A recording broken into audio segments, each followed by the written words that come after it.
வணக்கம். நான் டாக்டர் கவி சௌமியா, உங்கள் மகப்பேறு மருத்துவர். இன்றைக்கி நம்ம பார்க்க போகிற வீடியோ ப்ரெக்னன்சியில் பேக் பெயின். அதை பற்றி ஃபுல்லாக பார்ப்போம். ப்ரெக்னன்சியில் பேக் பெயின் வர்றதுக்கு முக்கிய காரணம் உங்களோட ராங் போஸ்டர் தாங்க. குழந்தை வளர வளர யூட்ரஸ் பெருசாகும்போது அதை சப்போர்ட் பண்ணுறதுக்காக உங்களையே அறியாமல் உங்கள் போஸ்டர் சேஞ்ச் ஆகும். அப்போது உங்களோட ஸ்பைன் ஃபார்வர்ட்ஸில் பெண்ட் ஆகுங்க. இதை தான் நம்ம லம்பார் லார்டோசிஸ்னு சொல்கிறோம். பேக் பெயின் வர்றதுக்கு முக்கிய காரணம் இதுதான். இந்த பேக் பெயின் வராமல் எப்படி ப்ரிவென்ட் பண்ணலாம் அப்படின்னு பார்த்தீங்கன்னா, உங்களோட பாஸ்டரை நீங்கள் ஸ்ட்ரெயிட்டாக, அதாவது உங்களோட ஸ்பைன் ஸ்ட்ரெயிட்டாக இருக்க மாதிரியான பாஸ்டர் மெயின்டைன் பண்ணீங்க அப்படின்னா நீங்கள் பேக் பெயின் வர்றதை ப்ரிவென்ட் பண்ணிக்கலாம். படுக்கும்போது நீங்கள் லெஃப்ட் சைட் திரும்பி படுத்து ஒரு கால் ஸ்ட்ரெயிட்டாக வச்சு இன்னொரு காலை அது மேலே பெண்ட் பண்ணி 2 கால்களுக்கும் இடையில ஒரு பில்லோ வச்சு தூங்குனீங்க அப்படின்னா உங்களுக்கு ஸ்பைன் ஸ்ட்ரெயிட் ஆகிடும். அப்போது அது பேக் பெயின் வரதை ப்ரிவென்ட் பண்ணும். இப்போது commercially available pillows, pregnancy pillows C type, U type மார்க்கெட்டில் உங்களுக்கு ரெடியாக இருக்குங்க.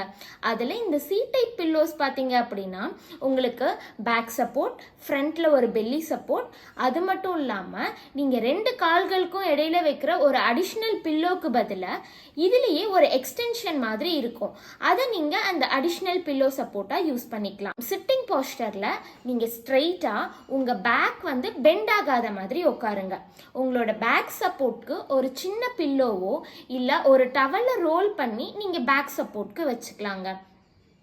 ரொம்ப நேரம் உட்காந்து வேலை பார்க்குற மாதிரி இருந்தது அப்படின்னா உங்கள் 2 கால்களையும் ஒரு சின்ன ஃபுட் ஸ்டூல் மேலே வச்சு நீங்கள் சப்போர்ட் பண்ணிக்கலாம்.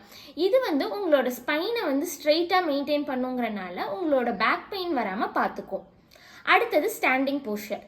நீங்கள் ரொம்ப நேரம் நிற்கிற மாதிரியான வேலைகள் இருக்குது அப்படின்னா ஒரு காலை ஒரு சின்ன ஸ்டூல் மேலே வச்சு ஸ்பைனை சப்போர்ட் பண்ணி நின்றுக்கலாம். ஓகே, அடுத்தது எப்படி பெண்ட் பண்ணணும், எப்படி ஒரு பொருள் கீழே விழுந்துருச்சு நீங்கள் ப்ரெக்னெண்ட்டாக இருக்கும்போது அதை எப்படி நீங்கள் குனிஞ்சு எடுக்கலாம் அப்படின்னு பார்த்தீங்கன்னா, நீங்கள் அப்படியே ஒரு யூ மாதிரி பெண்ட் ஆகி வயிறு பெண்ட் பண்ணி எடுக்கக்கூடாது. நீங்கள் ஃபஸ்ட்டு ஸ்குவாட் பண்ணுற மாதிரி உட்காந்து அதுக்கப்புறம் அந்த பொருளை எடுத்துட்டு திரும்ப நீங்கள் எந்திரிச்சிக்கலாம். இப்படி நீங்கள் பண்ணும்போது உங்கள் ஸ்பைனோட போஸ்டர் ஸ்ட்ரெயிட்டாகவே மெயின்டைன் ஆகும். உங்களுக்கு ஸ்பைன் பெண்ட் ஆகாது. ஸோ இந்த மாதிரி நான் சொன்ன டிப்ஸ் எல்லாமே உங்களோட ஸ்லீப்பிங், சிட்டிங், ஸ்டாண்டிங் போஸ்டரில் மறக்காமல் ஃபாலோ பண்ணுங்கள். இந்த வீடியோ உங்களுக்கு யூஸ்ஃபுல்லாக இருக்கும்னு நம்புகிறேன். மேலும் இதே மாதிரி ஒரு யூஸ்ஃபுல்லான வீடியோவுடன் உங்களை சந்திக்கும் வரை டாக்டர் கவி சௌமியா விடைபெறுகிறேன். நன்றி, வணக்கம்.